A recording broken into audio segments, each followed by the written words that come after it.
We're calling it mid-spring mode. That seems to be what we are in, not just here in the East, but just about everywhere across the country. Not a very active weather day. A few spots getting some issues here and there, but overall, it's pretty nice for mid-May. And we'll talk more about that and take a look at a few other subject matters tonight on the Joe and Joe Weather Show, which of course, as always, is brought to you by our friends at Omni True Value Hardware at 1226 North Wellwood Avenue in West Babylon, New York. If you're a professional landscaper, or maybe you're not a professional landscaper, maybe you're just a really good do-it-yourselfer type of person. Well, get your truck and head down to Omni and load up on all the mulch, topsoil, and sand, and anything else you need to make your home look great. 631-756-1125 is the phone number. Nowhere can you find better prices, and the website is OmniTrueValue.com. And Tempest by WeatherFlow, our newest affiliate. Get the revolutionary Tempest weather system. Join the fastest growing observing weather network on the planet. They've also got all sorts of other weather gadgets, gizmos, electronics, t-shirts, hoodies, you name it. The link is on the top of the chat board. And if you use the coupon code Joe and Joe Weather Show, you get 10, not 9. Not 11, not 5, but 10% off. And by the way, it is also on the descriptor to this video, in case you're not watching this live. Well. So today, Joe, is the 15th of May.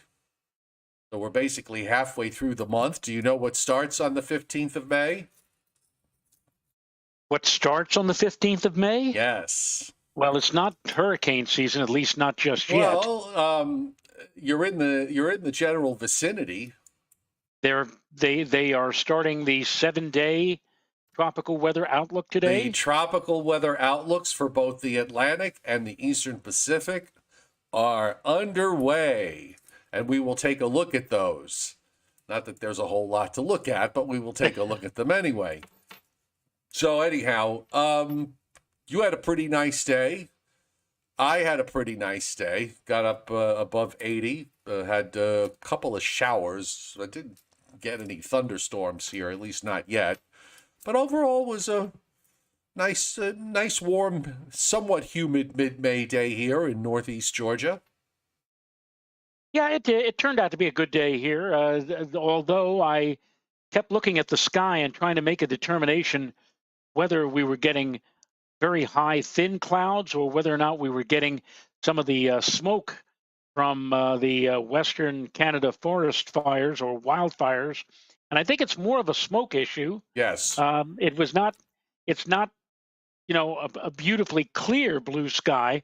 I mean, we had copious sunshine, but it was not that. It was kind of like a steely gray type of sky out there today. But still, it was nice. And there wasn't much on the satellite this morning. There were a couple of small streaks, but really wasn't much. And then I just, gave the satellite, well, I'll pull the loop up in a second. And there's a lot more of it that came in during the afternoon, it seems. It seems so sad because northwest winds, both the loft and at the surface, are the winds that usually transport the clearest and most transparent air into our region. But until those blankety-blank fires finally are put out or finally are quenched to some degree, it seems like every time we get the northwest flow now, it's going to bring in a new surge of high-level smoke, and that really does not do any good for us in terms of our skies. Again, it makes it kind of a hazy kind of look as opposed to the blue that we normally would get with that northwesterly flow. Like yesterday.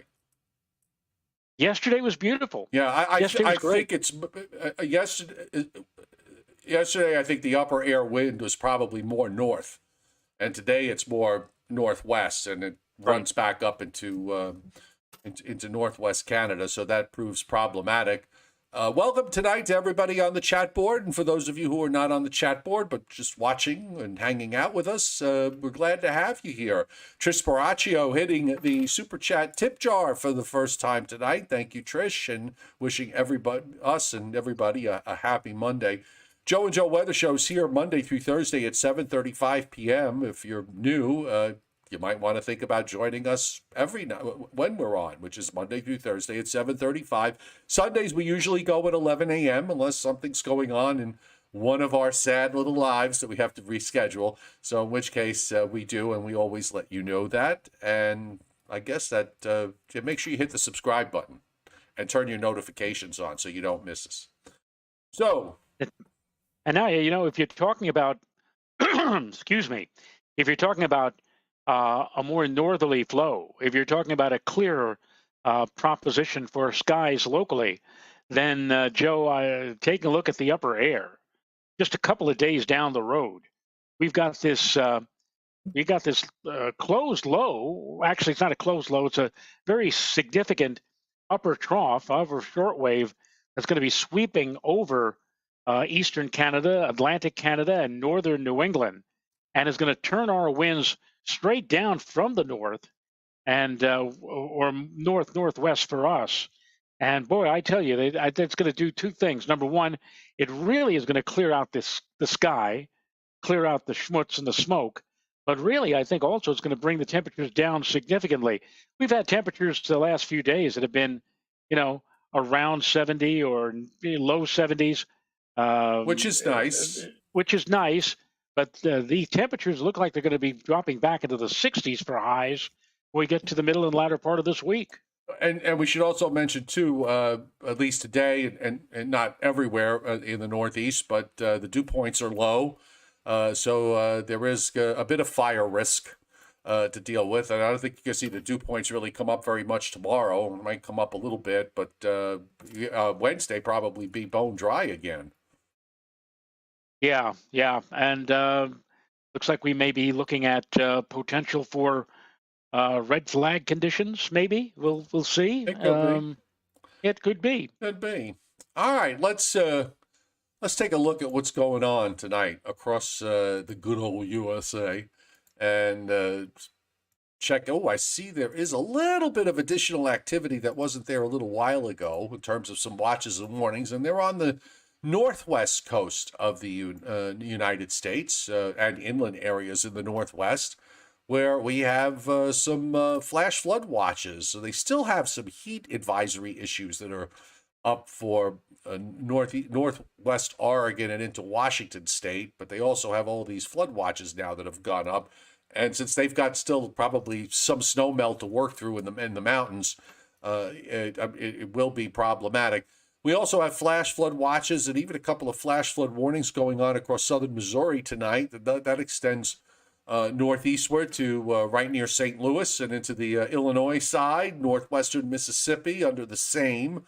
Otherwise, there's a distinct lack of any kind of watches and warnings and advisories across much of the U.S. The orangish areas that you see in New England, upstate New York, up into the northern Wisconsin, the upper peninsula of Michigan, and northern Minnesota, that is all due to the very dry conditions and alerting folks to the possibilities that there is some fire risk that is happening. And speaking of fires, here's that northeast satellite loop.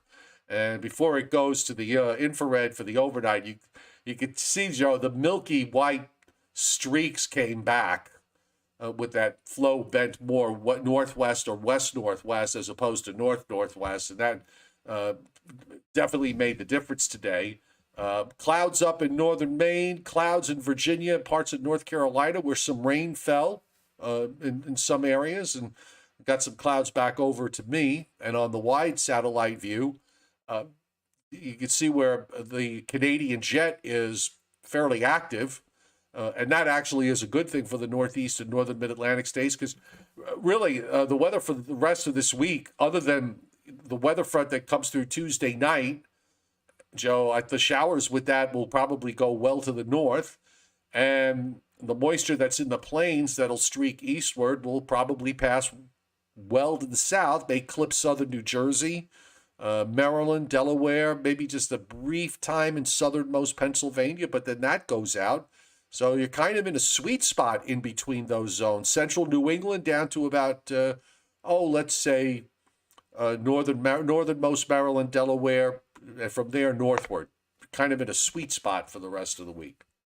It would appear so. So we will be seeing some cloudiness from that front that you just mentioned later tomorrow and into tomorrow evening. And then once we get that system past us, we immediately break back out into what looks to be a lovely Wednesday, cooler but lovely with much deeper blue skies and lots and lots and lots of bright sunshine. Yes, indeed. And actually, if you look close on the U.S. loop here, you follow that milky white streak. It goes all the way back across the Great Lakes through central Wisconsin, north central Wisconsin, northern Minnesota into North Dakota, and then turns northward up into Alberta province. So you see the jet connection essentially being highlighted by the smoke from these fires. Right, right. And as I said, until they squelch those fires significantly, and I'm sure that the Canadian government is doing everything it can to do that. But until they are fully put out, we're going to just continue to get the smoke every time the flow comes out of the northwest. But as you pointed out at the top of the show, Joe, yesterday we had more of a north-northwest flow, and it looks like we're going to see more of a northerly or north-northwesterly flow on Wednesday, which is why probably we're going to see a nice blue sky on Wednesday as opposed to a steely type of gray blue that we had out there today. Not a whole lot happening in the world of thunderstorms and severe weather. We don't have any real organized areas of severe weather tonight. There's just some risk for some isolated severe thunderstorms. It doesn't mean that somebody can't get hit hard with something. And if we go a little tighter here, you got 2 flash flood warnings up in southern Missouri. You see them there in the green boxes. There's one special marine warning that is up along the coast of the Florida Panhandle that has now been cut in half, and that really is about it. Some strong thunderstorms around Birmingham at the moment in Alabama. You can see the bright red there that pops up, and we've got some cells in southern Louisiana. Those are actually drifting westward and very slowly, and also some rain and thunderstorms south of Dallas-Fort Worth, and some heavier downpours there. Also, concentration of some heavy downpours southwest of San Antonio, and also well to the northwest of San Antonio, going in deeper into the state of Texas. A few showers in eastern Maine, and some showers coming down from Canada southeastward. It's been very dry in much of southeastern Canada, so at least somebody's getting some rain out of this, although not everybody. But part of the problem, when you got a northwest flow in Canada, that doesn't really do you very much good in terms of getting rain out of it. No, northwesterly winds usually mean drier conditions, and that pretty much is going to be telling the story. And again, for our area, especially so, I think. I mean, the dew points were low today, but I think they're going to be noteworthy or notably lower when we get to Wednesday with that rather dry northwesterly airflow. And you say to yourself, well, if it stays that way into the weekend, that'd be nice, but it doesn't look like we're going to stay that way into the upcoming weekend. Do you agree, Mr. Cioffi? I agree. Totally agree. Some showery rains in the Rockies. You see the radar speckled with them from Arizona and New Mexico, northward and northwestward up into Idaho. And we've got some heavier showers, maybe even a couple of thunderstorms in the mix too in parts of Washington State and Oregon. The Storm Prediction Center today just showing a marginal risk for some isolated severe thunderstorms and a very small 2% tornado risk in southern Missouri. The marginal risk extends from there southeastward toward Alabama into the northwest corner of Georgia. Otherwise, it's just general thunderstorm activity in the south, up the Mississippi Valley, and then also up the Rockies into the Pacific Northwest. Now, tomorrow, we have a slight risk of severe weather showing up for much of southeastern Kentucky, the eastern half of Tennessee, the western half of North Carolina, the western half of Virginia, except the northwest part where it's in a marginal risk surrounding that. And this comes with an area of 2% tornado risk that covers much of the slight risk area and some of the marginal risk area. But again, we're not seeing, we don't have weather systems here on board that are going to generate enhanced risk type events or, more importantly, moderate risk events. So that's good. At least from that standpoint, the severe weather's taken a bit of a break. And in the Western Plains for day 3, which is for Wednesday into Thursday, I didn't look at the long range. I'll just take a look and see what they have here. Potential too low on day 4. Predictability too low for days 5, 6, 7, and 8. As far as rainfall is concerned, now, again, much of this may come with this weather front. The next weather front of importance, which will be for the east, will be on Saturday. So 1/4 to 1/2 an inch, some places a little bit more. Northeast and northern mid-Atlantic. The middle mid-Atlantic is 3/4 of an inch to some patchy areas of 1.5 inches across Virginia, west into Kentucky and southern Indiana and Illinois, back into Missouri. Some of that, of course, is going on tonight, and along the Gulf states and in the coastal southeast, 1/4 an inch to some pockets of 1.5 inches. Also, some 3/4 of an inch to 1.5 inches across much of Oklahoma, Kansas, a little bit less in the north, extending back into New Mexico and Colorado. And then you've got precip up in the northwest, but not a whole lot over the next week. Generally, some areas of 1/2 inch to 3/4 of an inch, but most falling underneath that. So why don't we take a look? I might as well stay close up. I'll bring up the 18,000 foot 500 millibar wind, and you can see today, as we've been pointing out, that flow is more northwest as opposed to north. And that, of course, is responsible for that smoky haze.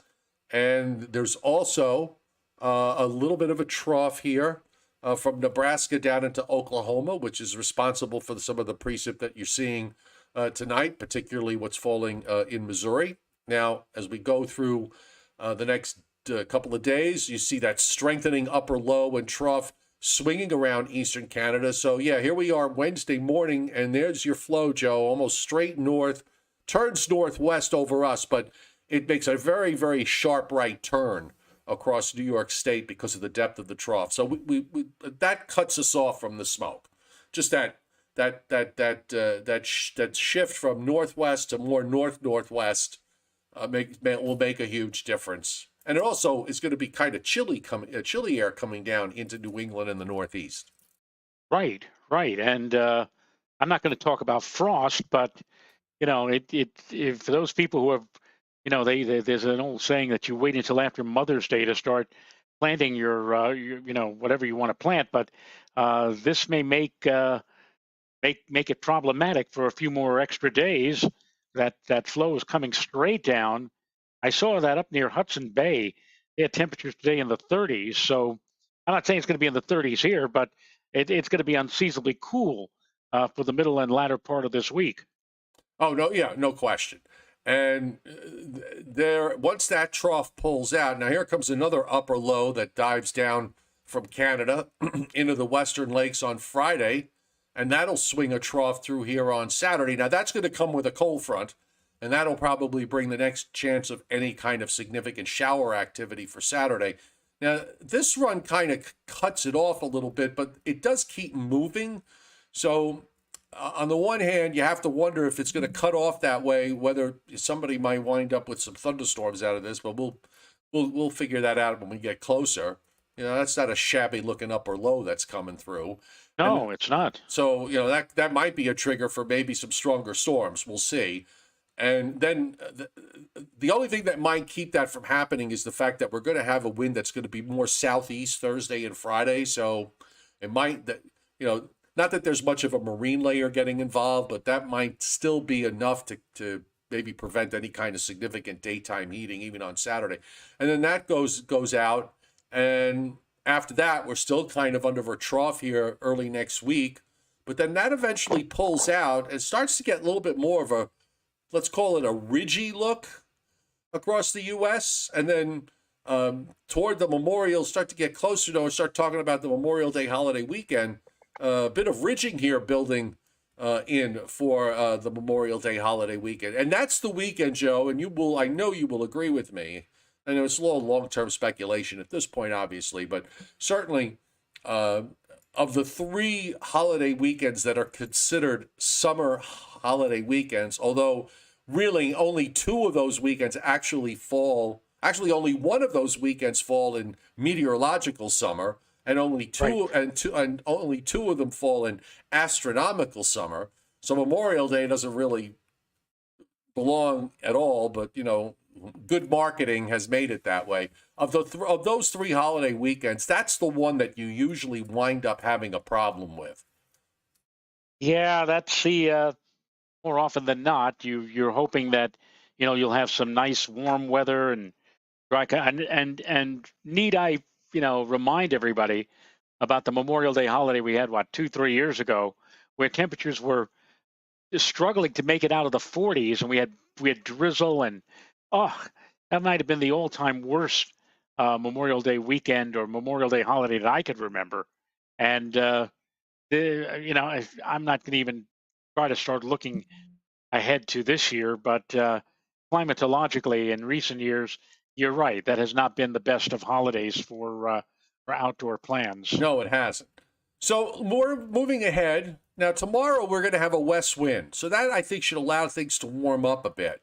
And I also there should be at least enough sun, excuse me, to take temperatures, I don't know, upper 70s to maybe some lower 80s. Actually, it might be more of an upside down type of day tomorrow because of this stuff in the plains moving eastward. So there may be more clouds as you go.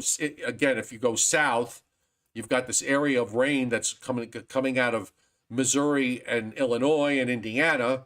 And by Tuesday afternoon, it's into northern Virginia, and you see it there kind of clipping southern New Jersey by Tuesday evening. Meanwhile, you see the precip with a front to the north, and that just kind of falls apart as it moves southeastward. So if you're in between those two, you won't see any precip tomorrow and enjoy a halfway decent day. And then this next high builds in. Now, here's the problem for the latter part of the week from the standpoint of temperatures. So you got this this cool high that's coming down. Okay, it settles overhead Thursday morning.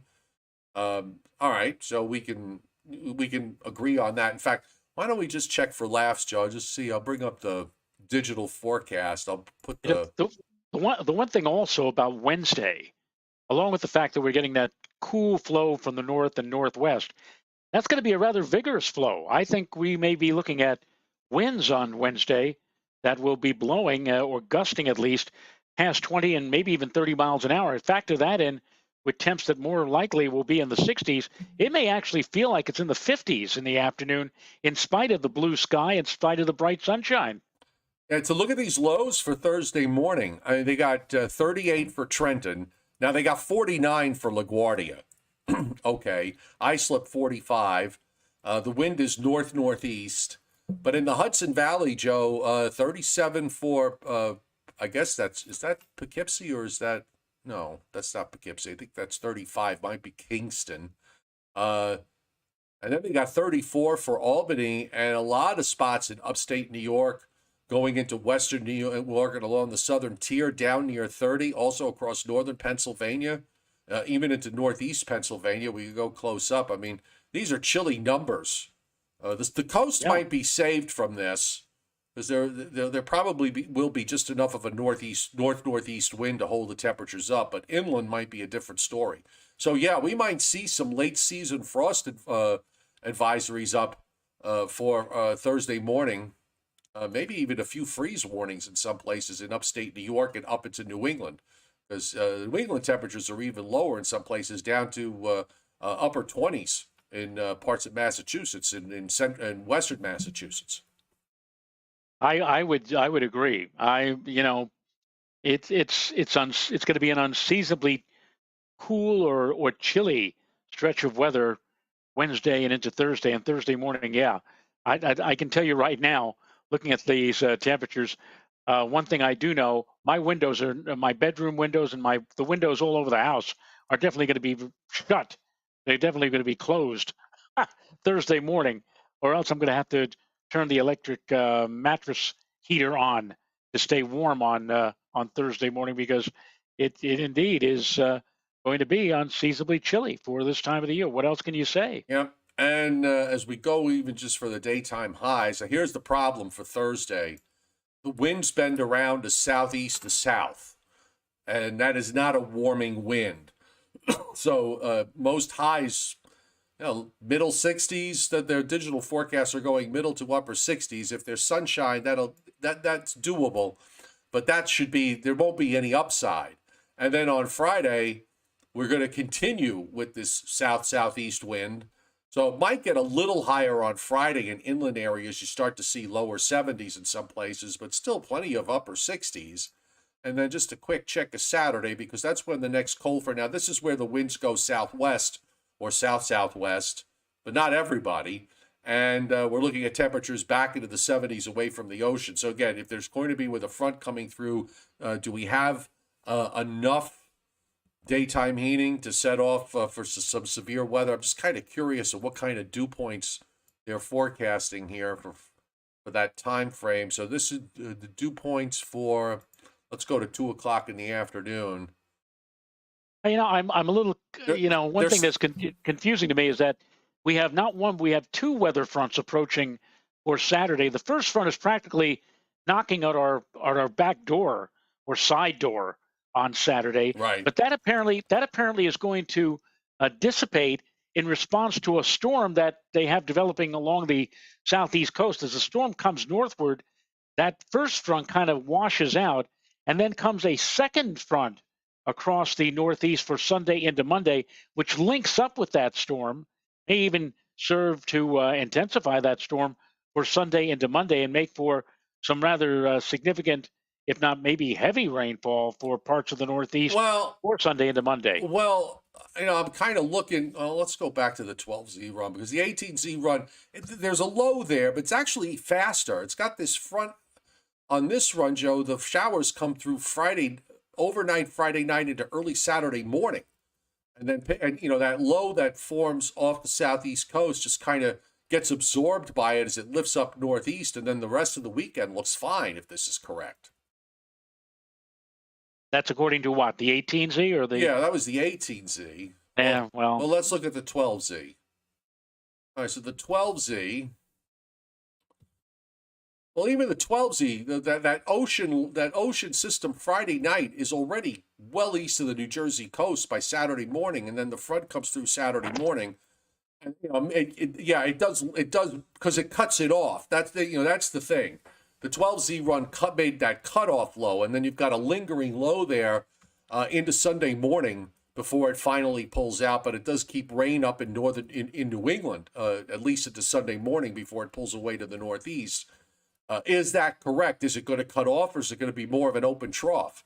That, I think, would be the big question here. And just to see what the European did. Yeah, the European is much slower. So the European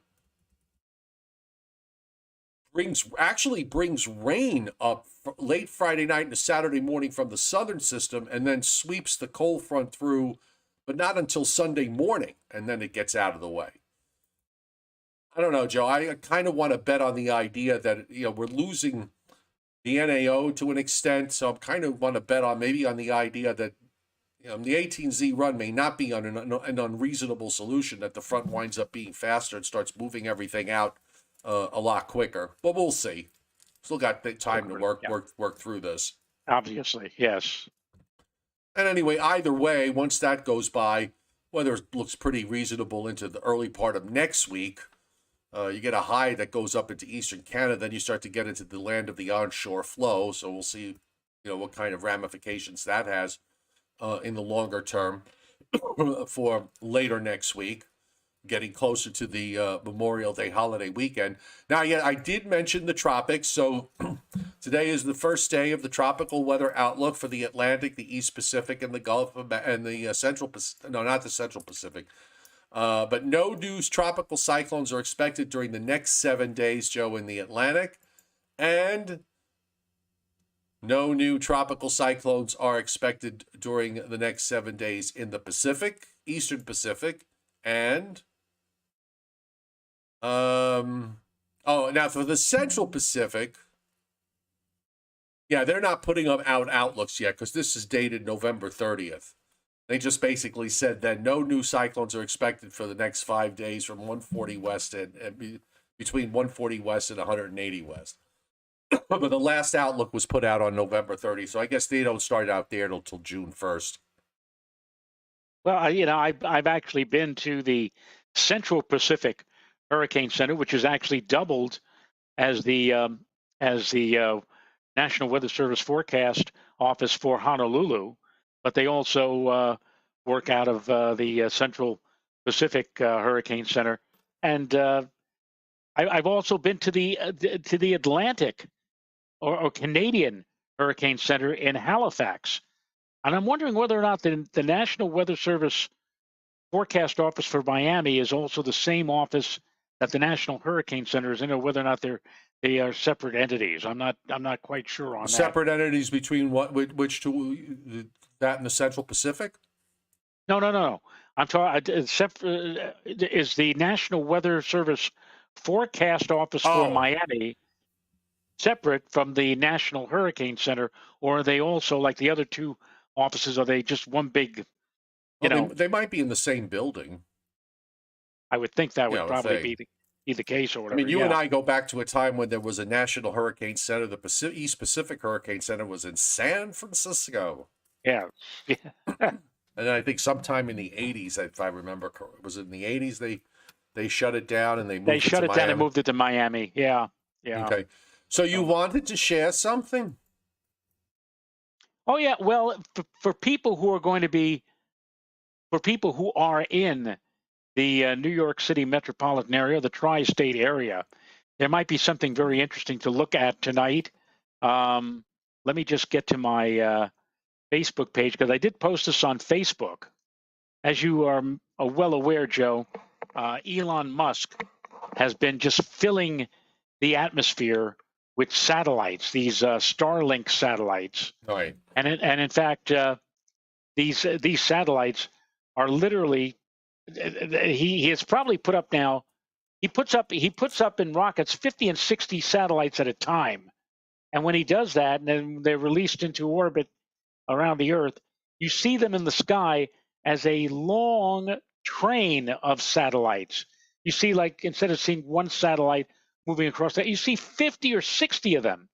And he just launched his latest batch right after midnight, like 1 o'clock in the morning on yesterday morning. And last evening, my daughter, who's up in New Paltz, called me and said that a friend of hers and she were outside, and he said, we saw a whole line of dots moving across the sky. And I said, you probably were seeing the Starlink satellite, the latest train of satellites.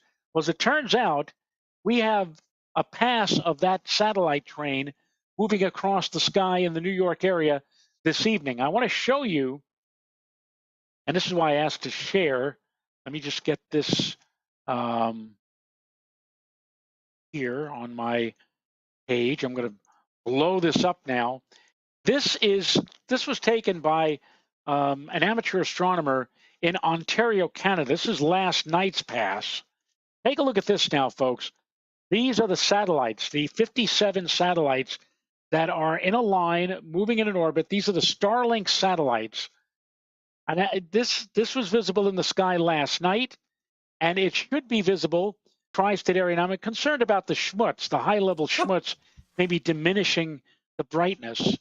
But if you're out and about, this is expected to be visible from our area, from the New York City metropolitan area, tonight. Believe it or not, I'll give you the exact information about where and when you can look for this. From 8:47 to 8:52 p.m. 8:47 to 8:52 is a 5-minute window. Look toward the western sky. Now, in the west right now, we have Venus, which shines like a sore thumb, a beautiful sore thumb, actually. Brilliant, brilliant white light in the sky. And to the left, if you make a fist and hold your fist out at arm's length, one fist to the right of Venus tonight, beginning at 8:47. You will begin to see the first of these By 57 the way, satellites. the screen is black right now. I don't know if it's supposed to be. Well, let me see. Hang on. Let me see if I can get this unhooked. Can you see me now? I see you now. There you are. Although, Okay. although a little Omni emblem was floating in the middle of that black screen. But yeah, go ahead. I'm sorry, Joe. Okay. Well, again, from 8:47 or thereabouts, concentrate your view to the right of the planet Venus, and you'll see the satellite train rise almost straight up from the western or west northwestern sky. It will then take 5 minutes to go across the sky from west northwest. It'll peak at 8:50 high in the north. And in fact, if you can see the Big Dipper is going to be almost directly overhead at this time of the year, around 8:50 in the evening. And between the Big Dipper and the North Star Polaris, that's where this line is going to move. Basically, the line is going to be moving across your line of sight from left to right, from west northwest to the east. And you'll see, and again, if this is visible, and again, if the schmutz is not too thick, you can't miss this. I mean, it looks like a string of 50 or 60 dots all in a line moving across your line of sight from, again, from west northwest to east, and then they should gradually drop down into the eastern part of the sky toward the eastern horizon by about 8:52, 8:53. So if you're in the tri-state New York area, go out, take a look, see if you can see this. Binoculars certainly will help, maybe to cut through the haze or smuts, because they're not going to be very bright. It'll be about medium brightness for as far as stars are concerned, but they'll be out there tonight, and something that is worth. And this show is something that amateur and professional astronomers are really upset about, because by doing this, by Elon Musk putting dozens and dozens and dozens of satellites up at one time, and like I said, he's already put up like 4,000. That soon, when you go outside to look under a nice, clear, dark sky, you're going to be seeing not just the stars, but you'll be seeing myriad satellites moving across your line of sight. And some of the astronomers who are trying to take long exposure photographs of galaxies or star clusters or whatever are saying that their pictures are being ruined, because they take these pictures and all of a sudden here comes a whole bunch of these satellites going across this field of view and ruining the picture. And Musk, well, of course, he's got all that money. He doesn't care.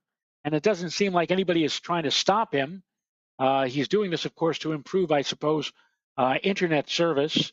But there's only so far that you can go. And you want to, again, I think he's really going too far by literally filling the skies. When I was in Arizona last year under dark, clear skies, I just, I stepped outside. I was out there for a couple hours, and I just decided I'd start counting how many satellites I would see. In just 2 hours, I counted 40 satellites, and these were not of the Starlink thing. But it's getting really crazy.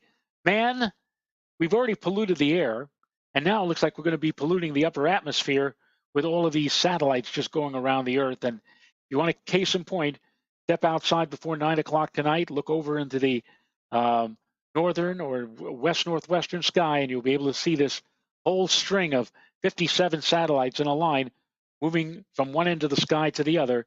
That's Elon Musk's 50, latest. 57 satellites that could make it in the shape of a Heinz ketchup bottle. If there was a way to do it, I'm sure he would try to do something like that. Look, you're talking about a man who has sent up. What did he do? He sent up a car into orbit with a mannequin behind the wheel. I mean, for what purpose? What purpose? Yeah, but he did. He did. This is what he likes to do. Bill Parshall on my Facebook page actually sent me this picture. I had no idea what it was, but he sent me this picture from a friend of his that took it. Or someone that he took this in Hollidaysburg. I don't know if I'm guessing it sounds like it could be a town in Pennsylvania. So Hollidaysburg took last night around 10 o'clock. And if you look, you could see there's like a little white dots there. There's like a string of them. Probably that was what we'll be looking for tonight. All right. And he's doing this not, it's one thing to send up 57 satellites at one time. It's one thing to do that. Yeah, that had to be it. That was again, it's been in orbit or was put into orbit early Sunday morning, and so a lot of people, like I said, my daughter called me up last night and said we saw this strange sight. All these dots going across the sky, and that is the satellite. It's one thing to send up 57 satellites and maybe wait a week or two or three, but Musk, he's sending up this one after another after another. After only a few days, there may be another launch like this just a few days from now. Crazy. Yeah. But that's the world we live in. When you have all that money and you could do anything you want, I guess you could do anything you want. All right. So on that note, let's do a little Briller Jeopardy. The chairman did send, actually it was my fault because he did send this to me and I forgot to acknowledge him. So he just shot me a message earlier today. So I got them here. So it's all set to go. So we're all ready. We're going to test everybody's word skills tonight. So are you ready for this, Joe? Yes. Okay. So can you name the 5 most, and I'm going to follow this up with my own question, all right, which I'm going to leave. I know probably everybody will Google the answer. No Googling, okay? Name the 5 most common English words that begin with the letter A. The 5 most common words that begin with the letter A. Well, how about the shortest of those words? Well, I don't know if it's the shortest one, unless A itself is a word. No, that's not on the list. So I don't know if it's whether A is considered a word or not. How about at?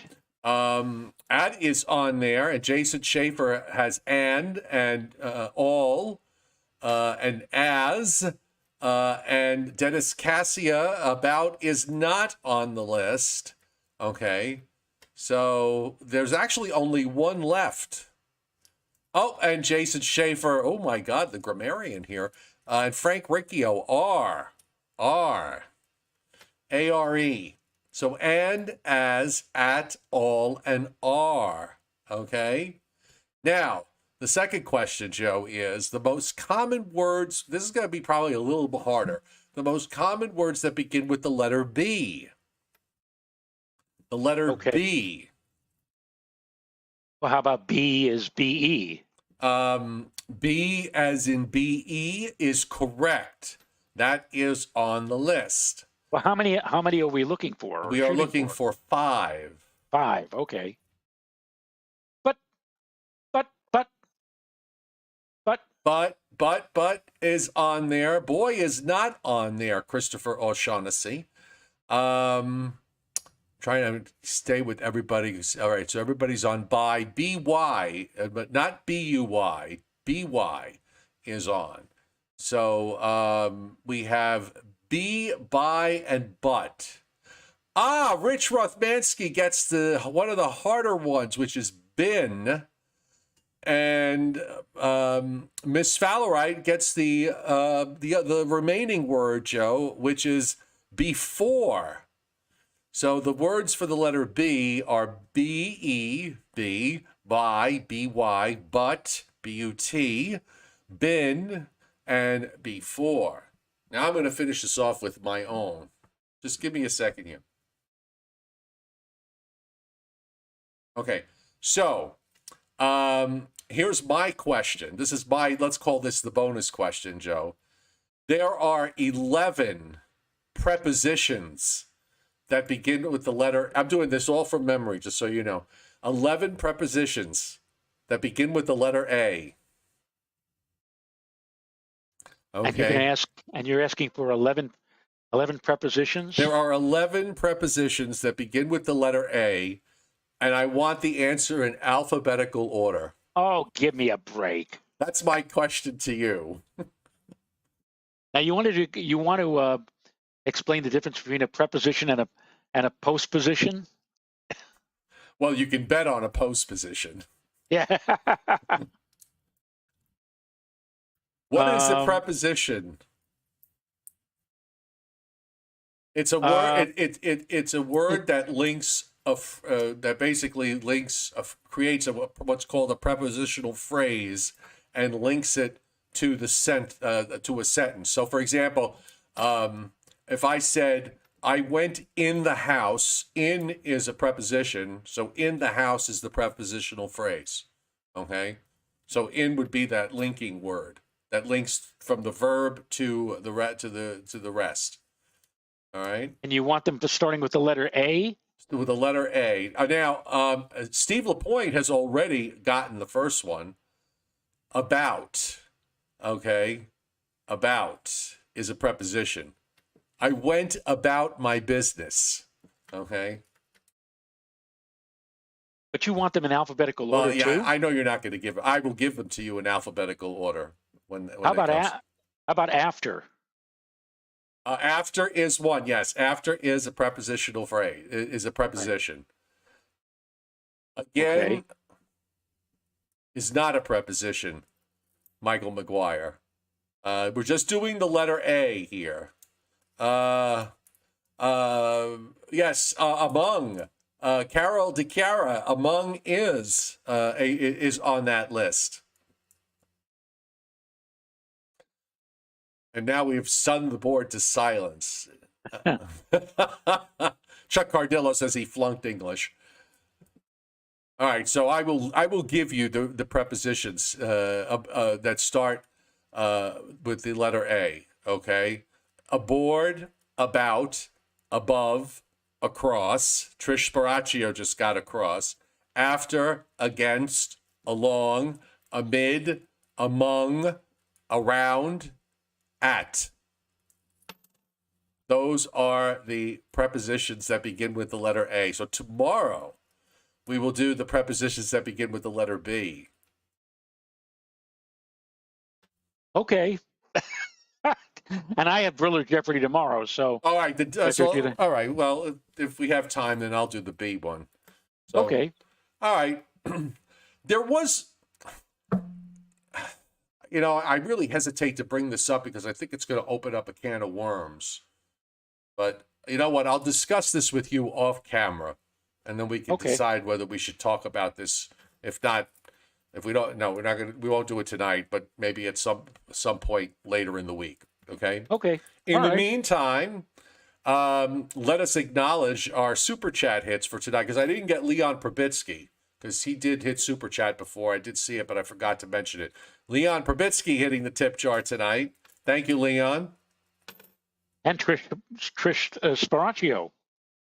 Yes, Trish Sparacchio hitting the tip jar as well. And, of course, the Joe and Joe Weather Show is brought to you by our newest affiliate, and that is Tempest by WeatherFlow. Get the revolutionary Tempest weather system or any other weather gadgets, electronics, or merch. And you could use the referral link that's tagged on the top of the chat board or on the descriptor to this video, and you can join the fastest growing observing network on the planet. Don't forget to use the coupon code Joe and Joe Weather Show. And if you do, you get 10% off your purchase, and we appreciate very much you supporting our new affiliate sponsor. And brought to you by Omni True Value Hardware at 1226 North Wellwood Avenue in West Babylon, New York.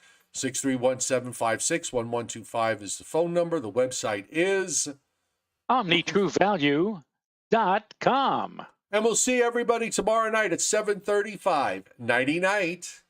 Nighty night, folks.